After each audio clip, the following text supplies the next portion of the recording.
much research do you do for your book, and do you like doing that? Is it hard to tear yourself away from doing it? Yeah, all of the above is true. I love doing research, and it's like everything where this started off with me, like looking at studying anger, literally, and I'll study like intermittent explosive disorder, which sounds more like a bowel problem, doesn't it? Right? But there are these people who like explode into rages. They're often in cars on highways. But so that was interesting to me. So I'm looking at siblings and murderous siblings and like just all kinds of stuff.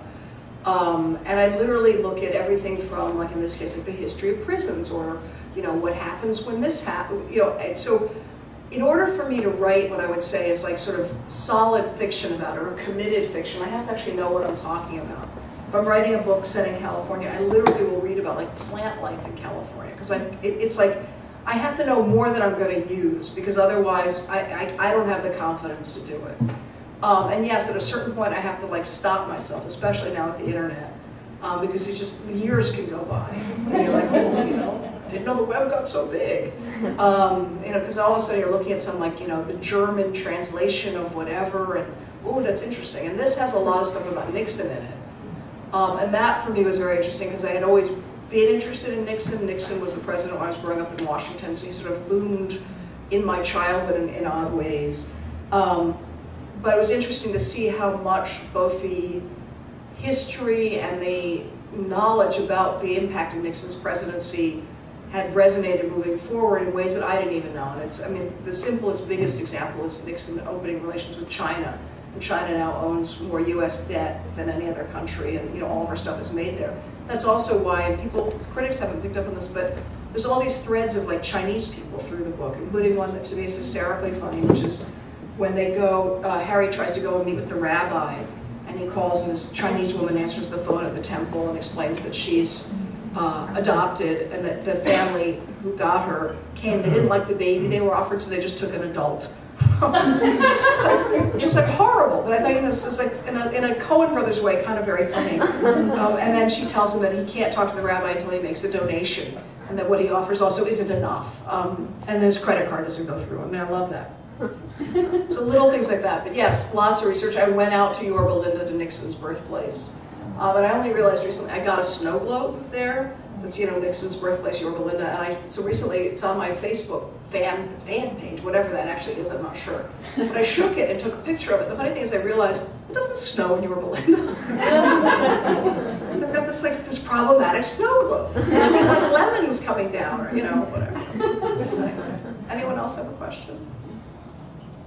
Yeah. Well, you said it took you 7 years to write. Was that, what was that time divided up into?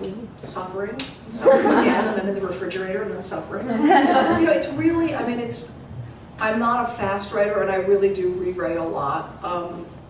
So in order to keep moving forward, I have to go back and kind of like, I'm constantly sort of pushing backward and, and forward at the same time, like some weird, buffing and sanding machine. And then, as I'm going forward, I don't plot things out, but I take a lot of notes. So I'll write things down that maybe will happen, or I think about what the trajectory for the character needs to be. I always am sort of asking, what's at stake for this person? What is their journey? And with Harry, it was interesting because I really didn't know what was going to happen. I thought for a long time, this is just going to have a horrible ending. And then I sort of felt that in literature, it's easy to write down. It's easy to write to some moment of just demise. And that's in many ways also part of the literary tradition. Like, what happens if the roller coaster goes down, and then you've got to get it back up again? And in a way, it's hard to write optimistically. So I wanted to try that. But it had to also be organic to the character. So you think, well, what has to happen to him? And I wasn't sure it was going to work. I wasn't sure that he had it in him, because he's not like the easiest character. What if it didn't work? What would you have done? I would have had a more depressing book. Or 1,000 pages. Yeah, I don't know. No, because at a certain point it would just have to stop. It can't go forever.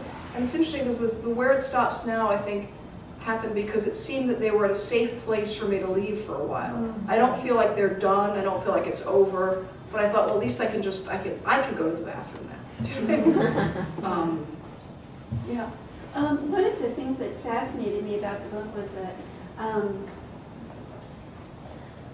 often in literature, things happen to the characters and then they resolve, or the characters learn from them, they go through them, and that's sort of it. In this book, things keep happening to these people, and actually I find that a little, not to reveal too much about myself, but I find that a little bit like life more. But I wonder about your decision to do that, especially, I mean, what Ashley is a good example of that. Right. I mean, I think the you know, on the one hand, I think a novel is a compression of life, because I think if you just documented everyday life, I always ask myself, why should the person who's going to read it stop doing what they're doing and start reading that? So I want it to be, I think that I keep describing it lately as the difference between grape juice and wine. If I'm going to spend all this time writing it, I want to make wine. I really don't want to like just make like mott's, you know, whatever, apple or gray, or like, you know, oh, that was delicious. Oh, can I have more, you know, white Concord grape? It needs that distillation. And at the same time, I actually think, and I tried to do this pretty overtly this time, I think everyday life really is, at this point, slightly absurd, and it is kind of in that weird way. It's sort of unrelenting. What happens to people's families, what happens to all of us, the amount of stuff that we're trying to sort of parse and get through, and you know, there aren't moments in contemporary life that you just have periods of rest for several months where nothing happens. I mean, look at this last week in New York City. I mean, it's, you know, we're living in a different world, literally, than in the 1940s. The style of, even the way novels unfold. They used to start, you know, it was a pleasant summer day when Hank went to the top of the hill and surveyed the, you know, they used to unfold in a very different way. And now there is that sense of compression. I think our lives, for lots of different reasons, you know, both just the economics and the number of people and the technology are much more pressured. So I think part of it was about reflecting that, but also in a way that highlights, I think, both the humor and the absurdity and the impossibility of it. I was really thinking about how do you be human in the midst of all this? So, yeah. Were you writing anything else while you were working on this? I wrote some book reviews, I wrote some articles, I wrote a couple of TV pilots, which never got on the air, because you get health insurance when you do that. You get, all you get when you write novels is you get lunch with your editor, and now a lot of the publishers have limited the number of courses of lunch you can have. It's true. You used to be able to have like a long lunch. Now it's like you get a main course and like, you know, maybe dessert. You think I'm kidding, I'm not. They'll actually happily tell you that. Oh, I only got you an you know. It's yeah. So that, yeah, but mostly I really worked on, I mean, it's a really long book. And you know, I realized that like, I mean, by comparison, a lot of novels are 250, 300 pages. So this was like basically you know, didn't pay extra or anything. So, I'm not going to do that again anytime soon. I have to say, it was also, I don't even think I knew what I was doing and how exhausting it was. On the other hand, I'm super proud of, it's really layered. And I feel like I worked extra hard. I think, like, it's a millefeuille of a novel. But there's like the Nixon layer, and there's the internet and technology layer, which is not just the internet, it's interesting. And there's a weird iPad moment in the woods. And there's the evolution of these two children. And there's also, I put a lot of stuff, and I had never done this before, but there's a lot about sort of Judaism in there, which was like a whole other thing that for me felt like a risk, because I never sort of talked about that part of my life, and I did it in a way that's both humorous, which means it will upset a lot of Jews, but also true in terms of just detail. So there are many, many layers, and it's like, you know, there's a rabbinical student named Ryan who drops out of rabbi school and goes to work on like an organic pig farm. It was just things that are hard, you know, very absurd. But you know, yeah. So that took a lot of extra time. Did you ever connect and disconnect to the subject matter while you were, like, did you have periods where you were not fully connected to the book and then reconnected? I mean, a little bit. You know, for me, those, and I think that some of those are sort of natural things, if that's what you're asking about. I think for writers, it's hard to sustain. I always think of those periods as sort of moments where the thing has to work itself out a little bit, but that's literally, I'm so sort of, at least until I finish this, so hyperactive, now I'm just exhausted. But that's when I would write an article, or I would teach, or I would go do something else. You know, and sometimes just for even for like a week. And on the one hand, it's very hard to do all that because I think it's a lot to juggle, and I often felt like an air traffic controller, like, I'm sorry, I can't do that article till Wednesday, or, you know, and then all the time feeling the novel, you know, needing attention and wanting attention. So I don't know that I would ever do as much again, but I tend to be somebody who takes on a lot of stuff, you know, just because it's, you know, who I am, yeah. What is your discipline as a writer in terms of how do you structure your time? In my fantasy, I'm very disappointed. You know, I like to, I mean, I've been doing this for a long time. I like to go to work first thing in the morning. You know, when I go to places like Yaddo, I get up and I have to work before breakfast because I think I have to like earn my breakfast. And then I like to get what I would call 3 sessions of work in a day. So I work before breakfast, and I work till lunch, which is sometimes right after breakfast. Yeah, that's one of the jokes of Yaddo, is you take your lunch after you leave breakfast. And it's like, did you eat lunch at 9:30?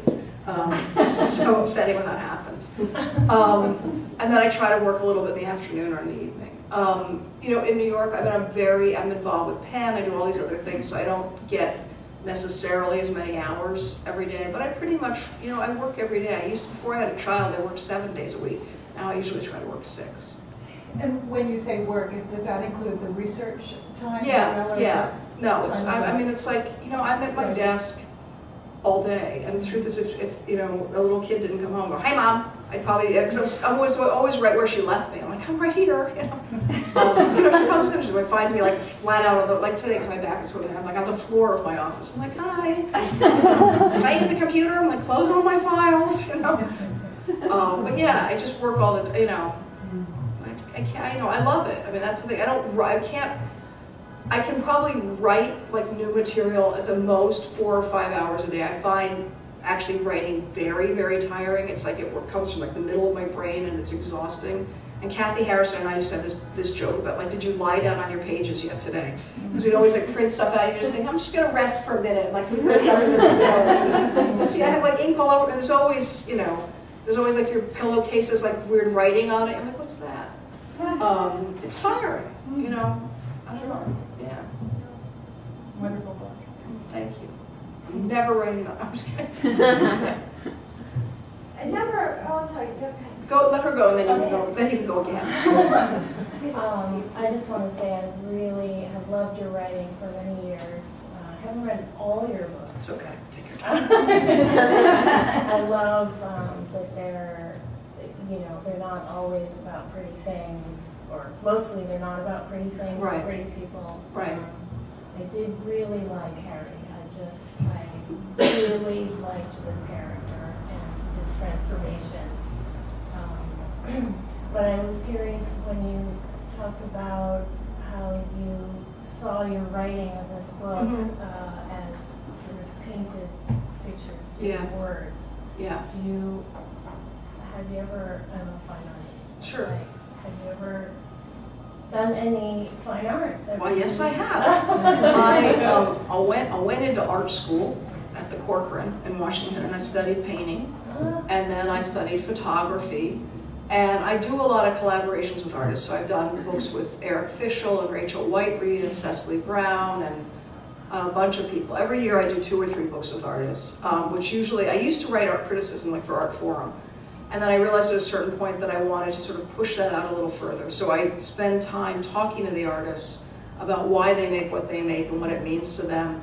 And then I actually sort of make a piece of fiction for them that's a combination of sort of what they've told me and my own response to their work. And it's fun, and it's in lots of ways it's sort of hard to do, but I like it. I had one that I did for Rachel White-Reed, who's this very talented British sculptor.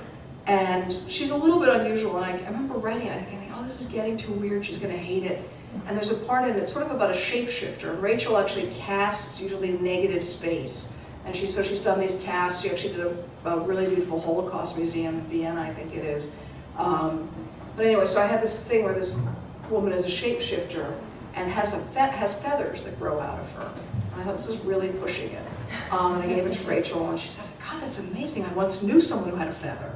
Because I was trying to sort of, there's a quality to her that is kind of magical and a kind of otherworldly. And she works with, in essence, kind of memory, or memory of what was once there, in a way that's, anyway, so all that to say, yes, I do that. And I look at a lot of art. In a lot of ways, I feed on art more than I feed on literature, just because the truth is, at the end of, if I'm really writing a lot, I can't read again at the end of the day, but I can look at pictures, and I go to museums, and usually in whatever city I'm in, I go to the museums, no matter what it's a museum of. In fact, I was just in Manchester, England, and I was all excited because there was a museum of hats, but I didn't get there. But yeah, it's one of the ways that I like, somehow to me, always being in a museum space is very calming and very just kind of organizing, so, yeah. Yes, you have another Well, I question. was just going to say, so I came into this book reading it, having read a couple of your other books. And while I was reading it, I was thinking, this is interesting because here's a woman who clearly, to me, has a soul and appreciates beauty, whether it's the beauty of a moment or a spoken word. While at the same time, you write, some of your books are so violent, so incredibly violent. Where does that come from? They're not angry, they're violent. Yeah. I mean, it's a complicated question, and I'm not sure exactly of the right answer to it. I think a couple things. One is I really think the books come out of the culture we live in. They come out of, I'm a big consumer of news, I'm a big consumer of sort of psychology, not like psychology as in like, popular psychology, but psyche. Like Music for Torching ends with a shooting at a school. That book came out 3 weeks before Columbine, which was our first large-scale kind of school shooting. People could say, how did you know? I thought, because I'm looking at the culture, I'm looking at where we are. So I think that there is a kind of violence that's under the surface. And apart from that, I also think that a lot of us sit on a lot of emotion that is very volatile, which doesn't necessarily mean that it should express itself violently. But I think that it's funny to say, like, it sounds like such a non sequitur and so awful. You know how, like, Andrea Yates, like someone who like kills her children, and this happens all the time. There's always these mothers who are killing their children. And I think it's interesting that everyone goes, oh, that's so shocking, how could that happen? And then when you have children, you think, well, of course you could kill them. I mean, it's not that you would kill them, but that intensity of feeling and what someone can provoke in you. And you're talking about a woman who's like forced to homeschool her children, who doesn't get out of the house, who's miserably depressed. I mean, again, not that I would advocate that ever, I wouldn't, but I think, like, it's our fear of finding those feelings in ourselves that stops us from understanding them, if that makes any sense. That we're so afraid that we might actually feel the same way, we don't even want to think about it. And I think one of the things I specialize in is somehow articulating all the things that we don't want to say out loud or think about, you know what I mean? And I guess I've worked hard to not be afraid of that. In some way. I've been in therapy since 4th grade, so I think I'm making good progress. I missed a few weeks because of the book tour. I'm a little nervous. What might have happened while I was gone? What do you do in August? But they all go in. Mine doesn't go in August. I don't know. I go. I gotta get out of here. No. Yeah. Because other than go to the Hat Museum, what did you do in my hometown of Manchester? Well, funny, I have family in your hometown, so which I didn't get to see. I did a talk with Jeanette Winters, and I taught a class at the university, which I really, really liked. And I got to go back because I just think it's a very, very cool city.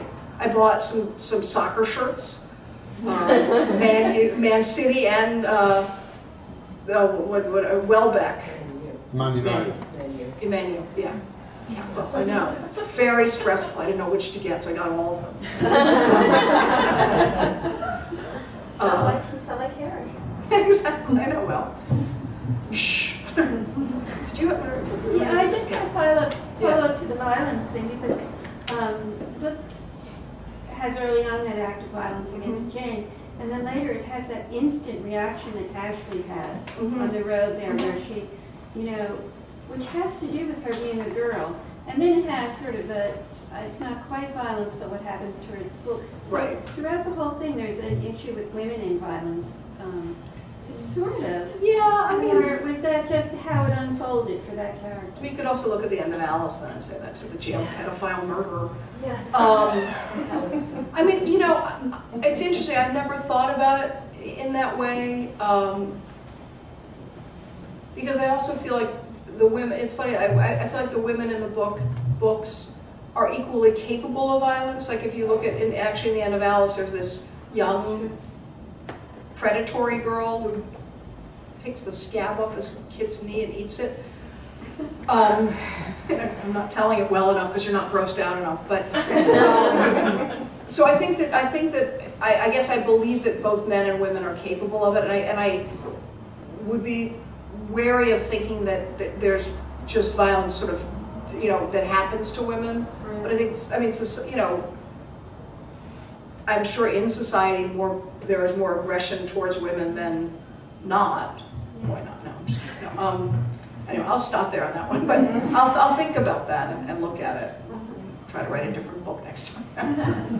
What's your question? I was just gonna say, because I've only read 125 pages, but I read Music for Torching. It's my friend here, she introduced me. But I find the way you write is what goes through your head. Like, if I'm sitting here right now, and you're talking, but everyone's brains are in different places. Sure, of course. So you're just putting it in writing. So I like that you sort of articulate things and say, like, things that people wouldn't say. Right. Well, I think one of the things I'm always trying to write about is the gap between our sort of public and private selves, and finding language for those things and I think that gap is becoming, in a peculiar way, kind of collapsed, which is why there's so much internet stuff in the book, because I think that people are engaging in kind of internet conversations or an internet persona that is somewhat risky in the sense that it's not who they are in their daily life, but nor is it who they are exactly in their family. It's like some other sort of peculiar creation that interests me but also worries me. So, yeah. Did you have a question that you were going to ask before? Someone? Yeah. Oh, okay. Yeah. Yeah. Second to last question. Actually, people have to go to bed. So I guess maybe just to kind of keep going from that question, in contemporary sort of literature at the end of the day, do you find yourself drawn to other authors who are kind of writing the same thing? Is there anyone out there that you're kind of reading a lot at the moment? Well, I don't think of people writing sort of the same thing. I mean, I think, the things that I'm drawn to, it's a mix, because on the one hand, I tend to read, so I tend to read a lot of applications that are submitted to various organizations for things. I tend to read for a lot of prizes, which limits my personal reading time. I read for myself, I go back and I read, it's where the influences for this book, I would say, come really from Joseph Heller and obviously Cheever, Norman Mailer, who I'd never read because I always thought, oh, Norman Mailer's so mean to women, I hate him. And then I started reading him, oh, he's actually a pretty good writer. I had no idea, because just for years I thought, he's just a bad guy. And I mean, whatever, he might have been sort of an asshole, but he was a good writer.